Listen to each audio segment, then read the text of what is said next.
बांग्लादेश की हुकूमत ने भारत से एहतजाज किया कि भारत में पनाह गुज़ीन शेख हसीना को मीडिया प्लेटफॉर्म न दिया जाए।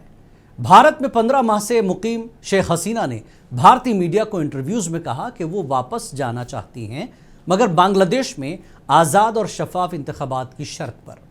अब सवाल ये है कि क्या भारत को बांग्लादेश की दरख्वास्त पर गौर करना चाहिए? क्या ये भारत और बांग्लादेश के ताल्लुकात में मज़ीद कशीदगी का सबब बन सकता है?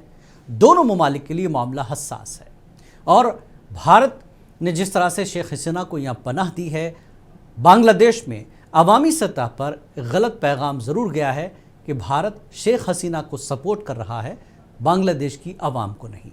तो अब जो 17 नवंबर को जो भी इस पर सुनवाई होगी, फ़ैसला आना तो थोड़ा कम ही तवक्को है, लेकिन जिस तरह के सियासी अनसर्टनिटी बांग्लादेश में है, इस पर भारत अगला कदम क्या उठाता है, ये देखने की बात रहेगी।